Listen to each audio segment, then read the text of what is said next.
सर्वप्रथम गायडन्स पॉईंटच्या या सत्कार समारंभाच्या कार्यक्रमामध्ये आजचे सत्कार मूर्ती आणि पुढच्या वर्षीचे काही सत्कार मूर्ती अशा सगळ्यांचं आपण प्रथम स्वागत करूया। त्या आलेल्या सर्व सत्कार मूर्तींसाठी एकदा टाळ्या वाजवा, ज्याच्याकडनं आपल्याला ते जे काय आज सांगतील आपल्याला, तर हा एक प्रकारे त्यांनी चाललेला मार्ग आहे आणि अशी जी स्वतः चालून बघितलेली वाट आहे। आम्ही वर्षानुवर्ष जे काही सांगायचं ते सांगत असतो, समोर बसणारे त्याच्यावरती कॉमेंट करत असतात, काय करत असतात ते आम्ही ऐकलं। पण ज्यांनी खरोखरच ही वाट चालून बघितलेली आहे त्यांच्याकडनं, त्यांच्या आपल्याच वयाचे एखादं वर्ष मोठे आपल्यापेक्षा असे विद्यार्थी आहेत आणि हे सगळं होत असताना या सगळ्या समारंभाचं नेमकं उद्दिष्ट काय आहे की असं यश आता त्यांनी मिळवलेलं आहे, उद्या मला मिळवायचं आहे असं जे ठरवतील त्यांना नक्की हे यश मिळू शकतं। असं म्हटलं जातं की either you run the day or the day runs you. म्हणजे दिवसभरामध्ये काय करायचं ते तुम्ही ठरवलं तर तुमच्या मनाप्रमाणे दिवस होईल, नाही तर मग दिवस आला तसाच निघून जातो, त्याच्यातनं काही हातामध्ये काही मिळत नसतं। त्यामुळं ज्यांनी प्रत्यक्ष काम केलंय आणि असं नाही आहे की एकच वर्ष काम केलंय, ही समोर बसलेली माणसं आहेत, ही 7वी 8वी पासून आपल्याबरोबर आहेत। तनिषसारखा नवीन आलेले विद्यार्थी असेल पण त्यांनी पहिल्यापासून काम केलेलं आहे, असं नाही की इथं आल्यामुळे त्यांनी काम केलं असा मुद्दा नाही आहे। तर त्यांना जी गती देण्याचं काम आहे, थोडंसं ॲक्सेलरेटर जो लागतो तो कदाचित तिथे मिळतो। त्यामुळं त्यांनी देखील आपल्याकडं काम केलं, यश मिळवलं, असाच ॲक्सेलरेटर आपल्याला देखील मिळावा अशी नारायण सरांची इच्छा आहे। त्यामुळं त्यांच्यासमोर ज्यांनी आजचा हा कार्यक्रम जो आहे हा तुमच्यासाठी ठरवलेला आहे। त्यामुळं या सगळ्या कार्यक्रमामध्ये सर्वप्रथम पुन्हा एकदा सगळ्यांचं स्वागत। आणि आजच्या कार्यक्रमामध्ये ते जे काही बोलतील, आपल्या मनातले आपल्याला ज्या काही शंका असतील, तर आपल्या शाळेतलेच विद्यार्थी आहेत, म्हणजे पोदार आणि रयत इथलेच विद्यार्थी आहेत। त्यांनी कसं काम केलं हे थोडंसं जराशी समजून घेतलं पाहिजे। थोडासा गेल्या वर्षीचा जो आढावा आहे रिझल्टचा तो आपल्याला तिथं प्रत्यक्षात सांगतीलच, परंतु 70 विद्यार्थी होते, त्याच्यामध्ये 11 विद्यार्थी असे होते की ज्यांनी 95+ इतकं पर्सेंटेज मिळवलेलं आहे।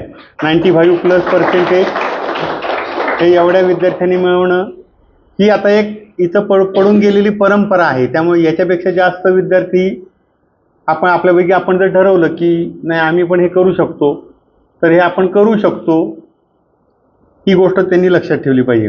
32 विद्यार्थी आहेत की जे 90+ इतक्या पर्सेंटेजमध्ये आहेत आणि 51 students are there who had secured 85+ percentage. That means nearly 75%. इतक्या विद्यार्थ्यांनी इथं आपल्याकडे ज्यांनी काम केलं आहे, इतक्या विद्यार्थ्यांनी हे 85+ पर्सेंटेज मिळवलेलं आहे। मग आता हे जर काम करायचं असेल, आणखीन काही सांगण्यासारख्या गोष्टी आहेत, रिझल्टचे हायलाईट्स जे आहेत ते स्वराली 97.8%, सृष्टी ऑल्सो 97.8% and तनिष 97.2%। एकेका मार्काचा फरक आहे, पण एक मार्क सुद्धा किती महत्त्वाचा ठरू शकतो हे आपल्याला त्याच्यामध्ये लक्षात येऊ शकतं।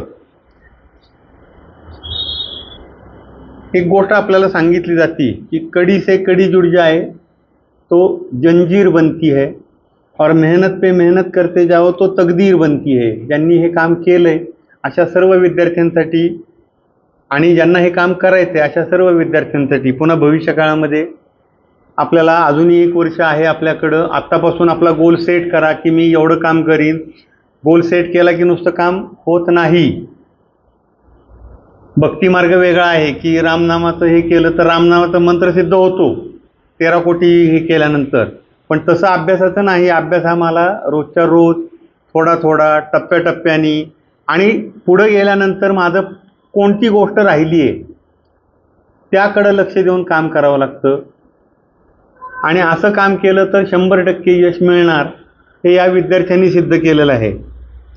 त्यामुळं आत्ता त्यांच्या चेहऱ्यावरती जे हसू दिसतंय त्याच्या पाठीमागचे त्यांचे परिश्रम जे आहेत ते सांगणारी एक गोष्ट सांगतो आणि थांबतो. जिनके होठों में हंसी और पाँव में छाले होंगे वही लोग अपनी मंजिल को पाने वाले होंगे.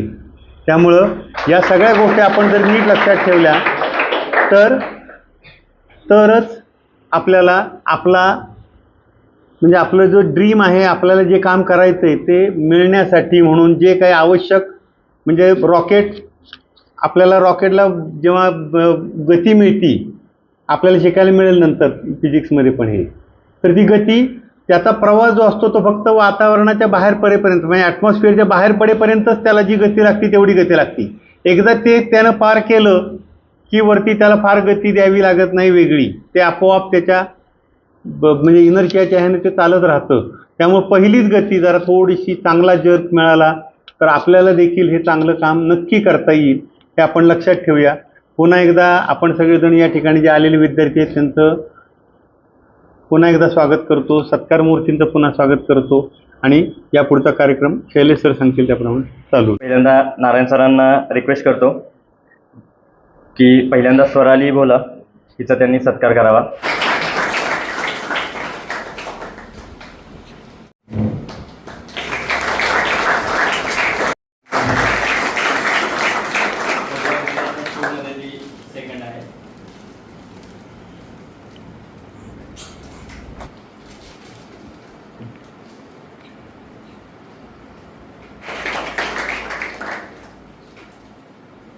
गायडन्स पॉईंटला आलो असं कोण कोण आहे ते पहिल्यांदाच मी काही लोक बघतोय.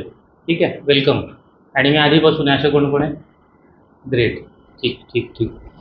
आणि याच्यातले असे मॅक्सिमम लोक आहेत ना ज्यांना मार्क्स वाढवायचे 10वीला, यातलं कोण आहे का ज्यांना कमी करायचे? सर जास्तच येत आहेत मला, 99 वगैरे आणतोय मी. घरातले कंटाळेत माझ्या मार्क्सला आणि थोडे कमी करून पाहिजे वगैरे असलं काय अर्जित आहे का? नाही आहे. ठीक आहे, मग आत्ताचे जे माझे मार्क्स आहेत त्याच्यात मला 5%, 10% किंवा अजून खूप जास्त इम्प्रोवाइज करायचे आहेत असे कोण कोण आहेत? Raise your hand please. किंवा आहे ना त्याच्यापेक्षा सगळे मार्क्स वाढवायचे आहेत आम्हाला. ठीक आहे ठीक आहे ठीक आहे. तर मग आजचा कार्यक्रम तुमच्यासाठी आहे. गंमत अशी आहे की 70 लोक होती आणि त्याच्यातली 3 माणसांना हा काय म्हणूया की प्रेस्टीज आहे इथं बसायची, ज्यांनी वर्षभर व्यवस्थित काम केलं आणि काम केल्याचा रिझल्ट तो तुम्हाला समोर दिसतोय. आता ॲक्च्युली आपण आता हे सातारमध्ये टॉप केलं वगैरे हे सांगायचे पण आता टाईम गेला आहे, म्हणजे आपण ते पण सांगत नाही आहे. पूर्वी असं सांगायचो की एवढं झालं एवढं झालं एवढं झालं, पण आता असं आहे की मुलंच सांगतात, लोकांपर्यंत पोचतंय काय प्रकारचं काम होतं आहे ते. तर आता एकेकाकडून थोडं ऐकून घेऊया तुमच्यासाठीच्या ज्या काही महत्त्वाच्या गोष्टी असतील.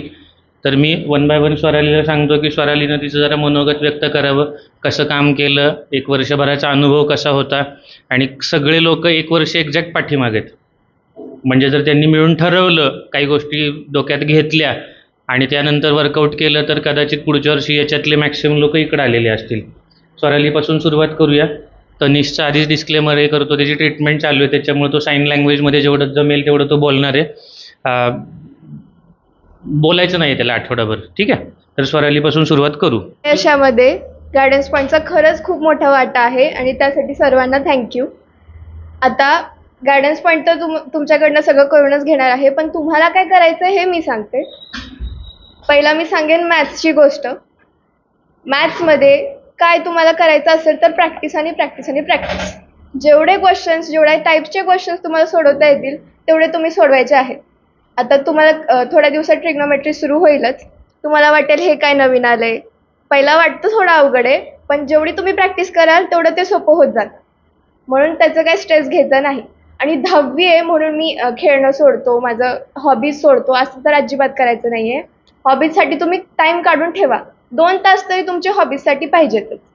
आणि जेव्हा अभ्यास करायचा तेव्हा अभ्यासच करायचा. रील्स स्क्रोल करत अभ्यास करणं वगैरे असं होत नाही. आपण जेव्हा अभ्यासाला बसतो तेव्हा आपलं कॉन्सन्ट्रेशन पाहिजे. आता मी सायन्सबद्दल सांगीन. सायन्स बोलायला गेलं तर NCERT इज अ मस्ट. तुम्ही NCERTची एक लाईन बाय लाईन वाचायला पाहिजे. एका लाईनवरनं प्रश्न येतात. त्यासाठी NCERT तुम्ही वाचलीच पाहिजे. तसंच सोशल सायन्सचं पण. सोशल सायन्ससाठीही तुम्ही सर्व 4ही बुक वाचून झाले पाहिजे तुमचे लाईन बाय लाईन. कारण की मागच्या वर्षी वगैरे 2 MCQ 1-2 लाईनवर आलेले. Assertion and reason type questions. म्हणून NCERT रीड करणं तुमच्यासाठी मस्ट आहे. सायन्समध्ये तुम्हाला असं खूप वाटतं की रिॲक्शन्स कसे लक्षात ठेवायचे. रिॲक्शन्स लक्षात ठेवायचे नाही, ते समजून घ्यायच्या की बाबा असं ह्याच्यामध्ये हे ॲड केलं असं का झालं, मग तुम्हाला ते रिॲक्शन्स लक्षात राहतील. SSTचं तुम्हाला प्रॉब्लेम येतो की हिस्ट्रीचे डेट्स कसे लक्षात ठेवायचे. तर डेट्स असे पाठ करायचे नाहीत, सिक्वेन्स लक्षात ठेवायचा स्टोरीचा, म्हणजे ह्याच्यानंतर हे झालं. मग जर तुम्हाला मॅच द फॉलोइंगमध्ये येतीलच क्वेश्चन, मग आपण सिक्वेन्स लक्षात ठेवायचा आणि त्यावाईज मग मॅचिंग करायचं. एकाची डेट लक्षात राहिली की दुसऱ्याची डेट लगेच लक्षात राहते. SSTसाठी पण तुम्हाला जर MCQ परफेक्ट करायचे असतील तर NCERT वाचायला पाहिजे. आणि जर शॉर्ट आणि लॉंग आन्सर क्वेश्चनसाठी SSTमध्ये एका चॅप्टरचे ठराविक क्वेश्चन असतात, ते रिपीट होत राहतात. त्यासाठी PYQs परफेक्ट करायचे. राहिली गोष्ट इंग्लिशची, तर इंग्लिशसाठी स्टोरीचा बॅकग्राऊंड तर पाहिजेच, पण तुम्ही फोकस ग्रामरवर करायचा, कारण की ते हातातले मार्क्स असतात 10 मार्क्स.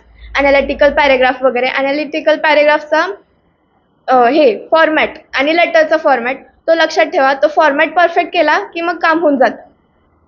पोयम्सचे पोएटिक डिव्हायसेस वगैरे समजून घ्या. सायन्सचं पण तसंच आहे. जर तुम्ही कॉन्सेप्ट समजून घेतल्या नाहीत आणि नुसतं पाठ केलं तर त्यांनी काम होत नाही. कारण की सायन्सच्या एक्झाममध्ये रिझनिंग टाईप क्वेश्चन्स येतात आणि तुम्हाला असं नाही विचारणार की ह्याची डेफिनेशन काय आहे, ते विचारणार की रिझनिंग टाईप क्वेश्चन्स, म्हणजे तुम्हाला किती समजले त्यावरून ते विचारतात. आणि फिजिक्सचे पण न्यूमरिकल्स तुम्हाला जेवढे प्रॅक्टिस करता येईल तेवढे करायलाच पाहिजेत. IT झालं तर मी तुम्हाला सांगेन की ह्याच्यावर NCERTची ITची PDF येते पार्ट A आणि पार्ट Bची. ती गुगलवर जाऊन तुम्ही रेफर करा. त्यामधनं जसं चॅप्टर होईल स्कूलमध्ये तसं तुम्ही त्या नोट्सवरनं रेफर करा. PDF आहे गुगलवर NCERTची ITची. त्याच्यामधनंच क्वेश्चन येतात. ITसाठी पण PYQs इज अ मस्ट. आणि लँग्वेजेससाठी मग तुम्ही पॅरेग्राफ वाईज क्वेश्चन्स करू शकता. मराठीसाठी स्पेशली निबंध तुम्ही प्रॅक्टिस करू शकता. आणि चॅप्टरच्या मागं जे क्वेश्चन्स असतात स्वमत एस्पेशली, ते तुम्ही पाठ करून ठेवलं तरी चालेल, कारण की मराठीमध्ये तेच क्वेश्चन येतात. एवढंच मला सांगायचं आहे. आणि स्ट्रेस घेऊ नका अजिबात. All the best. थँक्यू. आठवते का कुठे गेले? ते प्रोबॅबली सिली मिस्टेक्सच झाले. Double underline inverted comma silly mistake. ठीक आहे. आता त्यात काय करेक्शनला स्कोप आहे का? नाही.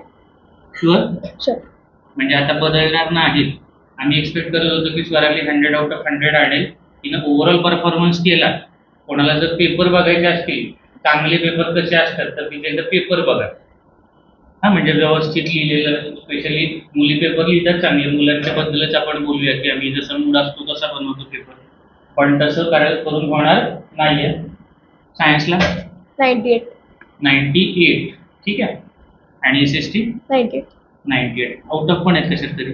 मराठीमध्ये 100 out of 100. आणि राहिलं काय मग?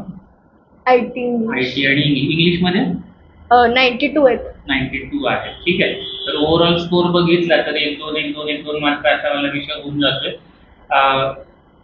सिरियस अभ्यासाला कधी लागलीस? जेव्हा टेस्ट होतात, टेस्टच्या आधी सगळं अभ्यास करायला लागतो, किंवा हे प्री बोर्ड्स, तेव्हा फुल सिलेबसचा खूप अभ्यास केला. आणि वीकली टेस्ट अशा टाइमपास म्हणून देत होतीस का अभ्यास करून यायचीस व्यवस्थित? नाही, कंपल्सरी टेस्ट अटेंड करायचे. एकही टेस्ट चुकवू नका. खरंच त्याने अभ्यास होतो. ज्यात आमच्या संडेच्या सॅटर्डेच्या टेस्ट आहेत, ज्या कुठच्या आहेत, तर त्याला काही लोक म्हणतात की मी नंतर नायट्रो बूस्टर लावेल, मग नंतर शेवटच्या एका महिन्यात मी दिवस रात्र जागून अभ्यास करेन. तर अशी लोकांचं काय काम होत नाहीये. ठीक आहे. अजून कोणाला काही प्रश्न विचारायचे का? आठवून ठेवा. त्याच्यानंतर मी असं सांगेन की आता स्वरालीचं झाल्याच्या नंतर सृष्टी आहे.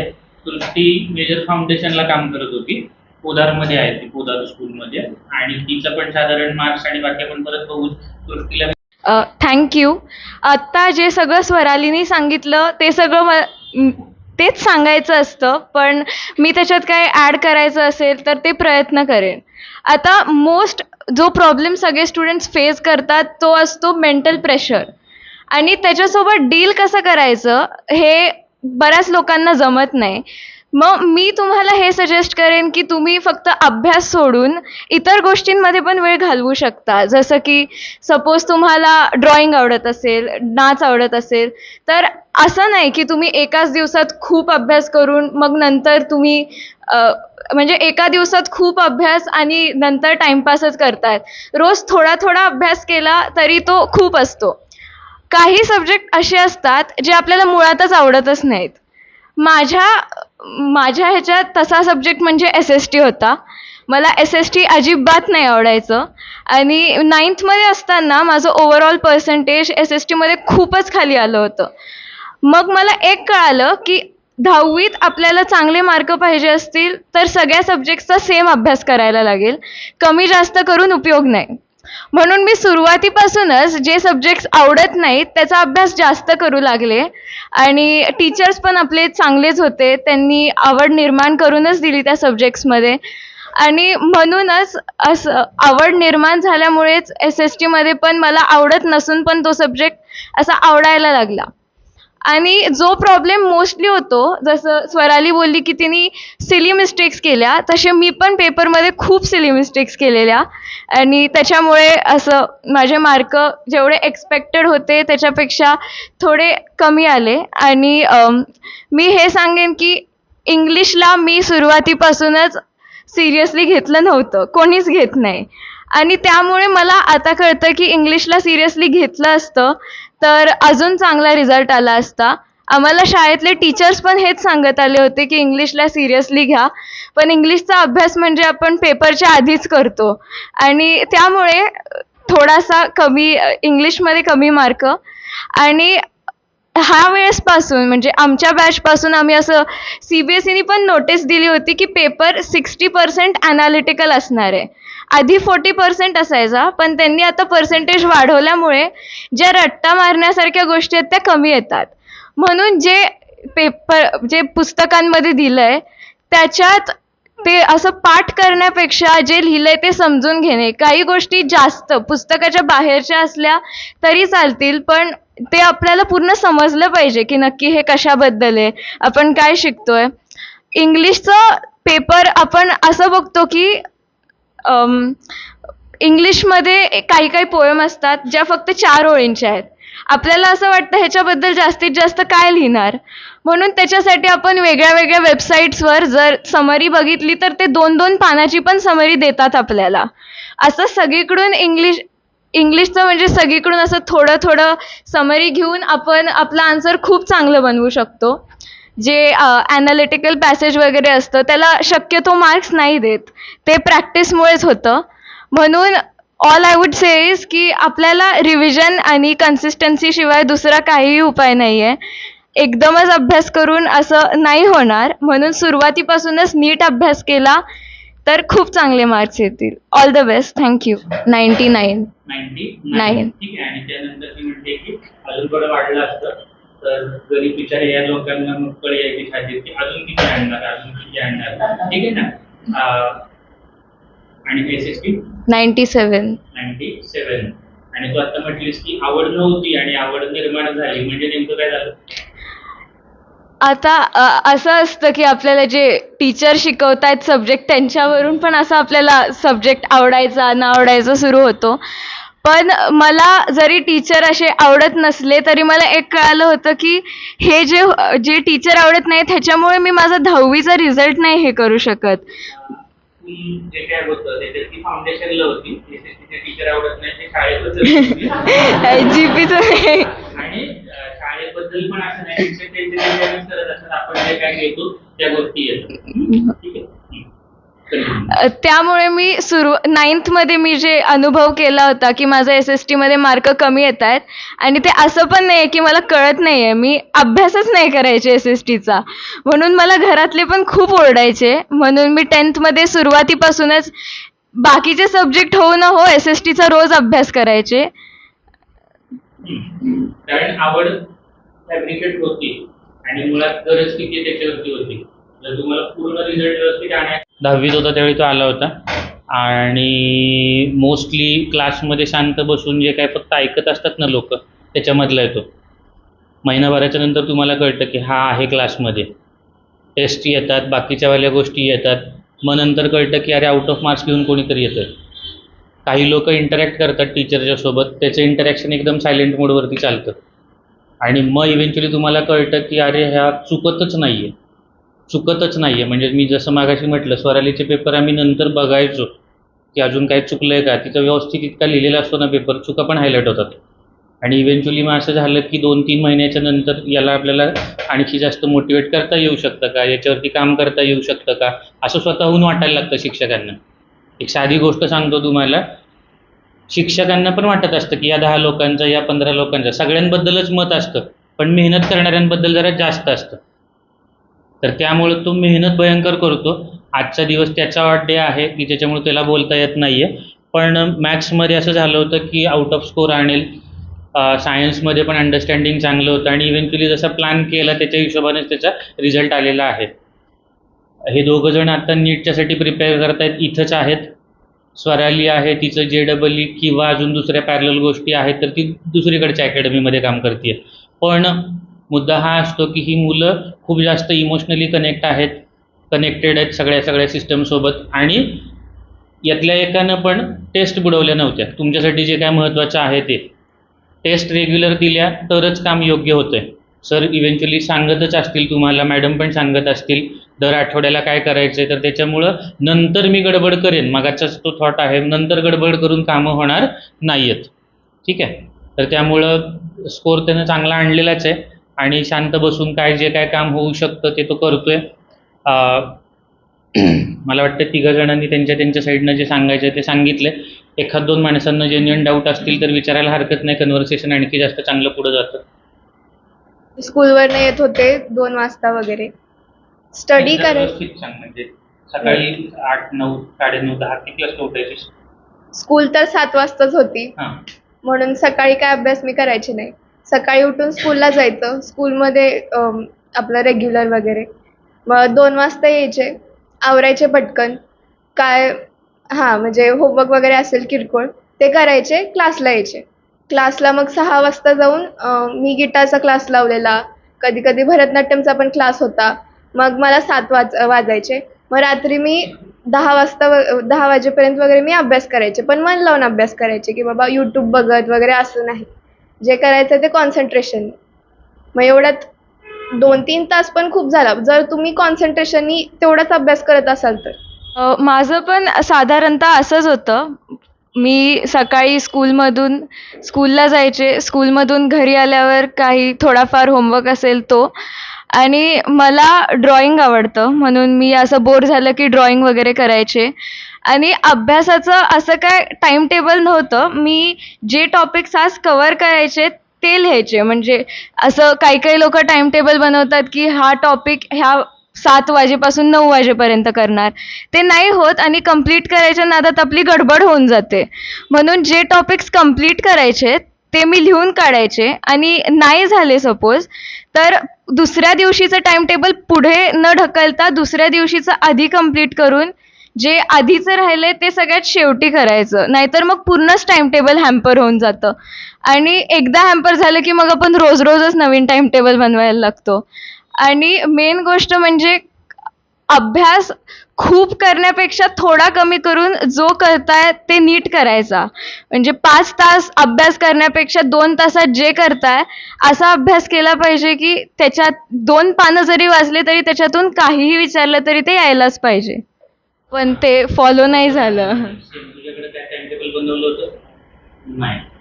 मग गोष्ट अशी असते की टाइम टेबल बनवताना जर ते थोडंसं काय म्हणूया ॲडजस्टेबल बनवलं तर ते वर्कआउट होतं. 5:45 वाजता उठणार, 6 वाजता अभ्यासाला बसणार, 7:30 वाजता चहा पिणार, हे टाइम टेबल फॉलो होत नाही. टाइम टेबल फॉलो कुठचं होतं, या आठवड्यात मी हे 3 टॉपिक करणार आहे. मग ते कसं पण करून 7 दिवसात याच्यामध्ये त्या गोष्टी होऊन जातात. त्याच्यासाठी ज्यांना कोणाला टाइम टेबल बनवायचं कन्सल्ट मेंटरची मदत घ्या, ज्यांना आवश्यकता वाटते. पण लवकर टाइम टेबल मोठं बनवायला घ्या. हे जरी लोक म्हटले बनवलं नाही तरी हे लोक बॅकलॉगच ठेवायचे नाही. इथं सांगतो इकडे बॅकलॉग नावाची गोष्ट नसते, आजचं झाली ती पूर्ण करून टाकते झोपायच्या आधी. त्याच्यामुळे मागचं काय राहिलं असा विषय नाही. दृष्टीचं पण असं आहे की रोज काम करणारे मंडळी आहेत. तनिष पण तसंच आहे की त्याच्यात नोटबुक मध्ये असायचे डाऊट घेऊन यायच्या तो दुसऱ्या दिवशी. तर त्याच्यामुळे टाइम मॅनेजमेंट गोष्ट आता खरं तर आपण इतकी बिझी नाहीये की आपल्याला अजून खूप जास्त गोष्टी करायच्या आहेत. आपल्याला स्कूल करायचे रेग्युलर आणि त्याच्या जोडीला 3-4 तासाचं जे काय आपण बनवू शकतो टाइम टेबल तेवढ्याच गोष्टी आहेत. मला एक मेसेज पास करायचा आहे तो तुमच्या तिघांकडून. फिजिक्सचे प्रॉब्लेम किती सोडवले होते? रटून फिजिक्स केलं की जे काय प्रॉब्लेम सॉल्व्हिंग वाल्या गोष्टी आहेत त्या जास्त केल्या? तेवढं जरा थोडंसं लाईट टाका त्याच्यावरती. फिजिक्सचे न्यूमरिकल्स बघायला गेले तर क्वेश्चनचा पॅटर्न सेम असतो, नंबर्स बदलत राहतात. मी तेच सांगेन परत, जेवढे क्वेश्चन्स तुम्हाला सॉल्व्ह करता येईल तेवढे करा, पण पाठ करू नका क्वेश्चन्स, कारण की कधी ट्विस्टेड असतात क्वेश्चन्स, तुम्हाला कळणार नाही मग पाठ केलेलं कधी. म्हणून जे काय करायचं तुम्हाला समजून घ्या आणि मग ते प्रेझेंट करा, ते कधी पण सेफर ऑप्शन. पण n number of question solve करणं this is the key. Practice practice practice practice. तुमच्याकडं मी आधी म्हणजे फिजिक्सचं सगळा लेसन नीट झाला की सगळ्यात आधी NCERT टेक्स्टबुकमध्ये जे सगळं दिलं आहे ते सॉल्व्ह करायचं. NCERT एक्झाम्पलरमधले क्वेश्चन्स पण खूप इम्पॉर्टंट असतात, मोस्टली त्यातूनच येतं बोर्डला. आणि एवढं करून पण जर तुम्हाला वाटलं की अजून गरज आहे तर मी फिजिक्सची एस चांद रेफर करायचे, पण त्यातले जे ब्रीफमध्ये एक्सप्लेनेशन देतात ते वाचण्याशिवाय त्यातले जे क्वेश्चन्स आहेत, एस चांदमध्ये खूप क्वेश्चन्स आहेत. म्हणजे एका क्वेश्चन जे न्यूमरिकल्स बदलतात ते असे खूप म्हणजे सॉल्व्ह नाही होत एवढे क्वेश्चन्स आहेत. मग ते मी सगळे नव्हते केले, पण फिजिक्समध्ये क्वेश्चन सॉल्व्हिंगपेक्षा दुसरं काही ऑप्शन नाहीच आहे. या गोष्टीचा पुढे जाऊन कॉम्पिटिटिव्ह एक्झाम नीट आणि जेई सारखा विचार केला तर आता फायद्यामध्ये काय वेगळं होत नाही, पण फिजिक्सला स्पेशली तुम्ही काय करता शॉर्टकट मारता. मार्क्स येतात चांगले, पण सॉल्व्हिंगचं जे काही क्राफ्ट यायला पाहिजे ना तिकडे गोष्टी मिसिंग राहतात. ठीक आहे. टाइम मॅनेजमेंटच्या नंतर कोणाला काय प्रश्न आहे? मित्राला विचारण्याऐवजी ज्यांनी त्याच्यामध्ये इमिजिएट आत्ता तुम्हाला उत्तर देऊ शकतात अशा ठिकाणी ते विचारलेले जास्त तुम्हाला सोयीचे होतील. तुमच्या मनामध्ये भरपूर प्रश्न आहेत, पण काय झालं आहे की ते विचारल्यानंतर सगळे हसतील असा प्रश्न असेल तुमच्यासाठी, तर तो त्यांच्या पण मनात आहे जे हसणार आहेत.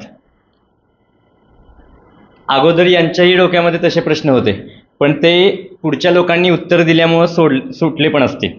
सो आत्ता तुम्हाला अजून पण एक 2-3 मिनिटाचा वेळ देऊ शकतो आपण की ज्याच्यामध्ये तुम्ही विचार करा. तोपर्यंत परदेशी मॅडम थोडंसं त्यांचं मनोगत व्यक्त करतील. The dignitaries on dais, Mr. Narayan sir, the team members, Kulkarni sir, the most senior sir and the Shailesh sir, and the students who have achieved the great colossal success with the guidance point. Congratulations to all of you once again. Throughout my journey with the guidance point, it is from the last 1 year. Being as a teacher, I have an experience of whatever I have get through the last 12 years. But when I become the part of guidance point, it enriches my point of view in the career orientation as well as being as a teacher. For which from last 5 years, as I explained to Narayan sir, which was missing in my part, and that I actually get back because of Narayan sir. Sir has given me the great opportunity here to be as your teacher of whatever the subjects it has been given to me. And throughout the journey of 1 year, I really learned many things from the student as well, from the fraternity as well. How we can motivate the student, how we can stand the student to put forth a challenge by themselves for themselves only. Here today, the three, we can say that the successive people of our guidance point are here, who are at the place to guide you all, to nurture that what you are going to get from this all. Sir, with the student point of view, can I ask this question because everyone having this concern? म्हणजे मुलांच्या मनात ते question आहे, पण मला असं वाटत नाही ते बोलणार, कारण की मी सतत त्यांच्याबरोबर असते. तर मी तुमच्याशी म्हणजे ह्यांच्या on the behalf of student I want to ask Swarali, Srishti and Tanishk. This is the same question which I'm going to ask to all of you. The pattern of writing of answering. बरोबर ना? Am I right? Yes. तर student मला थोडकी मोडकी मराठी आहे sir, please समजून घ्या. तर स्टुडंटचा बरेचदा माझ्याकडे असं कन्सर्न असतं, टीचर आम्ही आन्सर्स तर पूर्ण लिहिलाय तरी तुम्ही आमचे मार्क्स का कट केले. तर जेव्हा मी हे सांगते की आन्सर जे होता तुम्हाला समजलेला आहे, मला समजते, पण the way you present the answer, the way you return the answer, it is not as per the constructivism. तर मला हे सांगायचं की तुम्ही त्यांना ही आयडिया द्या की कन्स्ट्रक्टिव्हिजममध्ये आन्सर कसे फ्रेम करायचे, ते पण without not mugging up but with the understanding. Then only you will achieve whatever the marks they have achieve because they have done the same pattern. So please Swarali and Srishti, Tanish, guide them with this particular thing. Point wise लिहायचे आणि जे important शब्द आहेत किंवा keywords आहेत त्याला underline करणं is a must. कारण की त्यावरनं जे एक्झामिनर आहेत त्यांना लगेच कळतं की बाबा हा मुलगा काहीतरी किंवा मुलगी आहे, बाबा काहीतरी क्वालिटी आहे हिच्यात. मग पॉईंट वाईज तर सगळ्यातच लिहायचं आहे. इंग्लिश असू दे, IT असू दे, SST असू दे आणि किंवा सायन्स असू दे. सायन्समध्ये कीवर्ड्स किंवा टेक्निकल वर्ड्स खूप इम्पॉर्टंट आहेत, त्यात पण अंडरलाईन इम्पॉर्टंट वर्ड्सला करायचीच आहे. मॅथ्समध्ये नीट ठेवायचे वर्क, खाडोखोड करायची नाही जास्त. रफ वर्क असेल मार्जिन टाकून साईडला करा किंवा बॅकवेजवर करा आणि जे आन्सर आहे तुमचं फायनल त्याला बॉक्स करायचं. त्यामुळे पेपर चांगला दिसतो आणि दोन्ही साईडला मार्जिन्स काढायचे आहेत. हां, तेच प्रेझेंटेशनचं. जे तुम्हाला वाटते की बाबा हे आन्सर कीमध्ये असणारच हा पॉईंट, तो त्याला फर्स्ट प्रायोरिटी द्यायची. मग नंतर तुम्ही स्वतःच्या मनाने जे लिहिता ते लास्टला वगैरे. जास्त महत्वाचा पहिला, त्याच्यानंतर सिक्वेन्स डाउनलोड कसा येणार की इम्पॉर्टंट, लेस इम्पॉर्टंट, लेस इम्पॉर्टंट असं जे काय असेल ते. आणि जितके नंबर जास्त बनवाल तेवढं चांगलं. टीचरला त्रास नाही द्यायचा तुमचे पॉईंट मोजायला. बुलेट टाकले, बुलेटनं होत नाही, नंबरिंगनं काम होऊन जातं आपलं. ठीक आहे. मॅथ्समध्ये खाडाखोड करायची नाही असं हे इतकं सोपं नाही आहे ना. होती खाडाखोड, आमच्याकडे काय करणार, आमच्याकडे खाडाखोडच जास्त होती.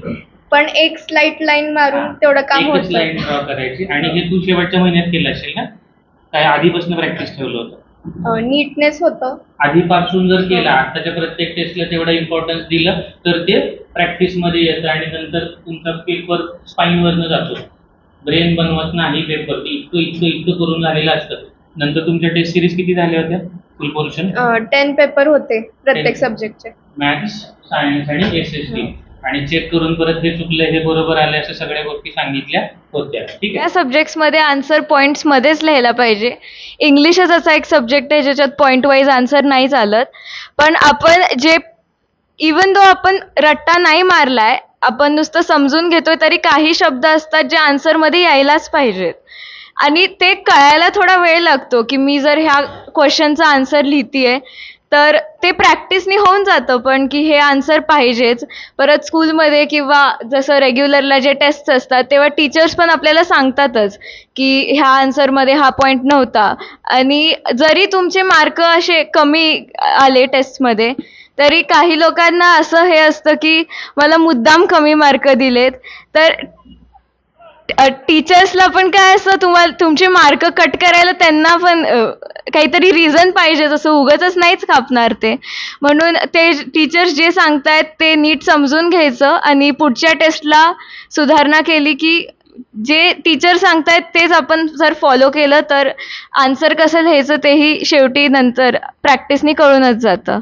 Something on the dais, and thank you to be as a part of this institution for me, myself also, and I'm really thankful to the institution who gave me the great chance to be here as a teacher. Thank you very much, sir. Instagram, ठीक आहे, Instagram बरोबर. अजून काय काय? Insta, अजून YouTube ठीक आहे, त्याला डिस्ट्रॅक्शन म्हणूया आपण त्याला, पण इंस्टाग्राम आणि स्नॅपचॅट ठीक आहे. अजून कुठच्या तुमच्याकडं सातारच्या लोकांचं कोणी ॲप बनवलंय का काही इथलं? इन सातारा कनेक्ट हा स्टेशन असतात माझे आणि मी 12 तास तरी खेळतो. हा, तर हे डिस्ट्रॅक्शन तुमच्यासोबत होते का, आणि असतील तर त्यांना कसं टॅकल केलं जरा असेल तर त्यामधले सगळे असे ॲप्स डिलीट करून टाका प्लीज. कारण की माझ्याकडे तरी माझा पर्सनल फोन नव्हता, मम्मीचा फोन होता, त्यालाही लॉक होता, त्याचा पासवर्ड मला माहिती नव्हता. म्हणून डिस्ट्रॅक्शन्स असं तुम्हाला वाटत असेल तर प्लीज ॲप सगळे डिलीट करा. 3 वर्ष तरी हे सगळं पॉज करायचंय. हा, पहिली वाली गोष्ट त्याला डिस्ट्रॅक्शन म्हणलं पाहिजे. डिफाईन करा की दिस इज डिस्ट्रॅक्शन. म्हणजे पर्सनली मला यूट्यूब बघायची खूप सवय आहे आणि मला नंतर पेरेंट्सनी आणि टीचर्सनी हे सांगितलं होतं की आपण 1st to 10th जो सगळा अभ्यास केला आहे तो सगळा अभ्यास ही एक परीक्षा डिफाईन करणार आहे. म्हणजे जरी हे मार्क पुढे कधी कन्सिडर नसतील होत तरी 11th-12thमध्ये कॉन्फिडन्स बिल्ड करण्यासाठी किंवा आपण जरी डिफाईन नसतील होत तरी लोक ह्या मार्क्सवरून आपल्याला जज करणारच. म्हणून एक असं आपल्या आतून पण असं स्वतःला वाटायला पाहिजे की आता बास झालं हे सगळं, आता मला अभ्यास करायचीच गरज आहे. आणि जर खरंच असा अभ्यासाची इच्छा असेल तर डिस्ट्रॅक्शन्स आपोआप इग्नोर होऊन जातात. परत आम्ही ते इन्स्टॉल करतोय असंच आहे ना काहीतरी. कोण आहेत इंस्टाग्रामवरती? Please raise your hand. स्वतःच्या आयडीवर. हां, नाही ठीक आहे ना. हां, कोण नाही आहेत? हां, ठीक आहे. हां, आणि मग त्याच्यात गंमत अशी असती ना, जर फोन वापरताय ना, एक छोटी ट्रिक सांगतो. खूप महत्त्वाच्या माणसांना भेटलाय का रे तुम्ही? म्हणजे कलेक्टर साहेबांना भेटायला गेलाय, कोण गेले? तुमच्यासाठी महत्त्वाचे प्रिन्सिपल सर असतील, ते रोज भेटतात ना तुम्हाला येऊन, तुम्हाला सांगतात शाळा सुरू करू का, मग ते येतात. असं काय का खूपच अगदी 2-3 वर्षानंतर कधीतरी चांगलं काम केलं असेल तर कौतुक करायला बोलवतात, किंवा दुसरं काय काम केलं असेल तरी पण कौतुक करायला बोलवतात, पण सारखे भेटत नाहीत ना. मग स्कूलमधले इम्पॉर्टंट माणसं आहेत त्यांच्यासाठी तुम्हाला अपॉइंटमेंट घेऊन जायला लागतं, आणि जे रँडम भेटतात त्यांना आपण फार म्हणजे ठीक आहे रुटीनच भेटतात. मित्राला तुम्ही वेळ घेऊन काय भेटत नाही. फोन आहे ना, फोन तुमचा जो कुठचा अवेलेबल आहे, जर त्याला ना तुम्ही मित्र म्हणून जर ट्रीट केला, मोबाईलचा तुम्ही मित्र आहे म्हणून, आणि रँडम भेटायला लागला तर मोबाईल तुमचा वेळ खाणार.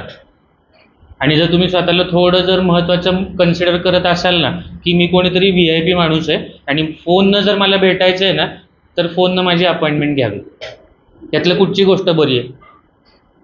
कधी पण फोननं आलं पाहिजे ना तुम्हाला हातात, की फोननं अपॉइंटमेंट घेतली पाहिजे. मग 7:15 ते 7:30 हा माझा फोनसोबतचा टाईम आहे, अदरवाईज मी फोनला भेटणार नाही.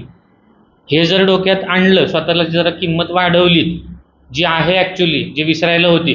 रँडम फोन उचलला बघत बसले, रँडम उचलला बघत बसले. ऑलरेडी हा डिझीज आला आहे आमच्याकडं. स्क्रीन अटॅचमेंट म्हणतात त्याला. स्क्रीन दिसल्याशिवाय आहे ना कामं होत नाही आहेत. पॉपकॉर्न ब्रेन बनतोय त्यानं, जो कधीच खोलात जात नाही आहे, फक्त सरफेसवरती शॅलो नॉलेजवरती काम करतोय. तर जर ते होऊ द्यायचं नसेल तर 10 मिनटं 15 मिनटं जो काय तुमचा टाईम आहे तेवढ्याच वेळात बघायचं, बाजूला टाकून द्यायचं. आणि असे काही महत्त्वाची कामच नसतात मुळात तुमची फोनवरती. जर रँडम विचार केला, जे लोक थोडे आहेत त्याच्यासोबत, त्यांनी 2-3 दिवस बाजूला टाकून बघा फोन. खूप वेळ मिळतो आम्हाला, खूपच वेळ वाढतो. ठीक आहे. आणि हे लोक असे आहेत की त्याच्यातल्यांनी ते ऐकलंय म्हणून इथपर्यंत बसलेत. जर तुम्हाला डिस्ट्रॅक्शन, अजून पण in number of distractions are there. मग त्याच्यातले कुठले असतील कन्सर्न, तुम्हाला ज्यावेळी वाटतंय त्यावेळी मेंटरला येऊन भेटा. ज्यावेळी तुम्हाला असं इथपर्यंत येतं त्यावेळी तुम्ही तो प्रॉब्लेम सांगितला गेला पाहिजे. ठीक आहे. टाईम मॅनेजमेंटच्या नंतर डिस्ट्रॅक्शनवाल्या गोष्टी होत्या. अजून काय? सायन्समध्ये तरी तुम्हाला जर आवड नसली ना सायन्सची, समजून घ्या कन्सेप्ट, आपोआप आवडायला लागतो सब्जेक्ट आणि कन्सिस्टन्सी होत राहते. तुम्ही तो सब्जेक्ट समजून घ्या, पाठ करण्याच्या उद्देशाने तो सब्जेक्टकडे बघू नका. समजून घेतलं की तो सब्जेक्ट आवडायला लागतो. मॅथ्समधले सम्स जमायला लागले की मग आपण आपोआप पुढचे सम सोडवायला लागतो. SST मध्ये पण तसंच आहे. स्टोरीज वगैरे असे हिस्ट्रीचे मूवीज वगैरे आपण बघतो, तसं त्याच्याकडे बघायचं, मग कन्सिस्टन्सी आपोआप होते. ते गरजेचं आहे का? ब्रीदिंग करतो ना आपण त्यावेळी ती गरज आहे, म्हणजे आवड आहे का गरज आहे? बंद करून बघा. काही मिनिटाच्या वरती जगू शकत नाही. तर त्याच्यामुळं ज्यावेळी अभ्यास आहे ना, अभ्यास म्हणण्यापेक्षा लर्निंग प्रोसेस ही गरज होऊन जाते ना, त्यानंतर मग होतात गोष्टी होतात. म्हणजे मार्क्स आणणं दॅट इज डिफरंट स्टोरी. आधी मला ही प्रोसेस आवडते का ती गंमत आहे, ठीक आहे. कन्सिस्टन्सी येते, म्हणजे करून करून करून गोष्टी येतात. अजून तिकडे पाठीमागं कोण? हा क्वेश्चन्स मला जमतो. ते सगळे लिहायचे क्वेश्चन्स. जे अवघड आहेत क्वेश्चन्स, तुम्हाला असं वाटतं टाईम लागणार, त्याला प्लीज नंतर सोडवा आणि ट्राय करा सोडवायचं. असं सोडून येऊ नका क्वेश्चन, काही ना काहीतरी लिहून या. जे इझी आहेत क्वेश्चन्स त्याला पहिला अटेम्प्ट करा आणि कुठल्या क्वेश्चनवर असं अडकून बसू नका, त्यांनी खूप टाइम वेस्ट होतो. तर क्वेश्चन्सचे आन्सर्स लिहिले आणि आपल्याला कळालंच नाही की कुठले क्वेश्चन्स रॉंग आहेत, तर मग त्याचा काय फायदा होणार. आपण आपल्या चुकांमधनं शिकायला पाहिजे, म्हणून डिस्कशन इज अ मस्ट. काय म्हणतात, पेपर दिले ना शेवटी त्याचा काय फायदा झाला? त्यांनी खूप प्रॅक्टिस होते, टाइम मॅनेजमेंटमध्ये खूप हेल्प होते.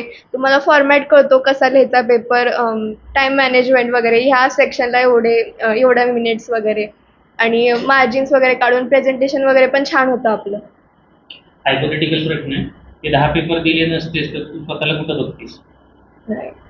मग टाइममध्ये घोळ झाला असता, प्रेझेंटेशन पण नाही एवढं चांगलं झालं असतं.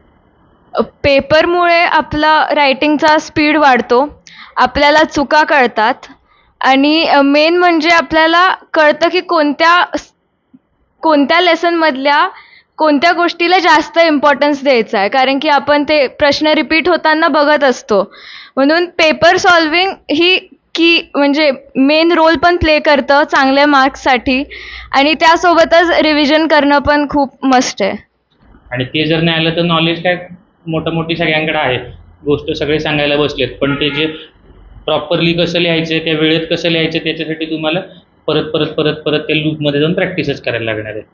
त्याबद्दल मुलांच्या बरोबर सरांचे पण आभार मानतो मी.